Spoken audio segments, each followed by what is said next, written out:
और चलिए अब बढ़ते आगे। सीबीएसई ने 12वीं के छात्रों के लिए एक राहत भरी खबर दी है। दोस्तों, इस वक्त की सबसे बड़ी और धमाकेदार खबर बोर्ड परीक्षाओं को लेकर सामने आ चुकी है। जी हां, अगर आप 10वीं और 12वीं के छात्र हैं तो अब दिल थाम लीजिए, क्योंकि सरकार और शिक्षा विभाग ने ऐसा मास्टर प्लान बना दिया है जिसने पूरे देश के लाखों बच्चों को हिलाकर रख दिया है। अगर आप भी अपने बोर्ड से संबंधित सभी जानकारी सबसे पहले पाना चाहते हैं तो हमारे इस चैनल को अभी सब्सक्राइब कर ले, वीडियो को लाइक कर दे, अपने दोस्तों के साथ जरूर शेयर करें। चलिए अब बताते हैं आपको वो कौन कौन से बदलाव किए गए हैं कि आखिर में बच्चों के हितों में कौन कौन से फैसले लिए गए हैं और बच्चों के हितों में कौन कौन से फैसले नहीं लिए गए हैं। अब बोर्ड परीक्षा आपको बता दें दोस्तों, अब बोर्ड परीक्षा सिर्फ एक बार नहीं बल्कि साल में 2 बार कराने की तैयारी चल रही है। जी हां, आपने बिल्कुल सही सुना। अभी तक ये सिस्टम सिर्फ सीबीएसई में था, लेकिन अब इसे पूरे देश के सभी बोर्डों पर लागू करने की चर्चा जोर शोर से हो रही है। यानी अब चाहे आप यूपी बोर्ड से हो, बिहार बोर्ड से, MP board, Haryana board, Gujarat board या फिर आप झारखंड बोर्ड से ही क्यों ना हो, आपको हर किसी को साल में 2 बार बोर्ड परीक्षा देने का मौका मिल सकता है। दोस्तों, इसका सबसे बड़ा फायदा उनको होगा जिन बच्चों को फेल होने का डर रहता है। जी हां, अगर अगली बार आपके अच्छे नंबर नहीं आए हैं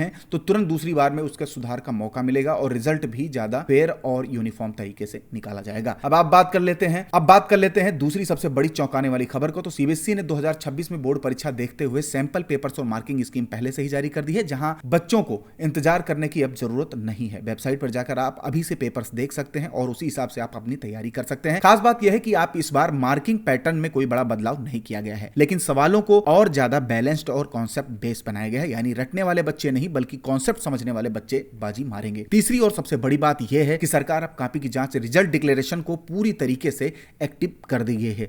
यानी 2026 में ना सिर्फ कॉपियों की जांच डबल लेयर सिस्टम से होगी बल्कि रिजल्ट भी बहुत तेजी से घोषित किया जाएगा। मतलब अब महीनों तक का इंतजार आपको नहीं करना पड़ेगा, बल्कि पहली बार ऐसा होगा कि 20 से 25 दिन के भीतर ही रिजल्ट आपके हाथ में होगा। और भाई इतना ही नहीं, परीक्षा के निष्पक्ष बनाने के लिए इस बार एक 5 स्तरीय एंटी चीटिंग सिस्टम भी लागू किया गया, जिसमें एआई को भी इस बार शामिल किया जा रहा है। हर जिले में स्पेशल एंटी चीटिंग टीम होगी, कैमरे होंगे, फ्लाइंग स्क्वाड होगा। यानी इस बार कोई भी बच्चा नकल करके पास नहीं हो पाएगा। मेहनत से पढ़ने वाले बच्चों का ही सिक्का चलेगा। तो दोस्तों, अब जरा सोचिए, साल में 2 बार परीक्षा, bonus number, 13 result, double copy checking system और ये सब मिलाकर 2026 की बोर्ड परीक्षा को अब तक की सबसे अलग और सबसे बड़ी परीक्षा बनाने जा रहे हैं। तो आपको क्या लगता है, ये बदलाव बच्चों के लिए गोल्डन चांस साबित होंगे या फिर नई टेंशन लेकर आएंगे? अपनी राय हमें तुरंत कमेंट सेक्शन में लिखकर बताइए। और हां, अगर आपको यह खबर सबसे जबरदस्त लगी हो तो ज्यादा से ज्यादा शेयर करें ताकि हर बच्चा इस बड़ी ब्रेकिंग से वाकिफ हो सके। धन्यवाद।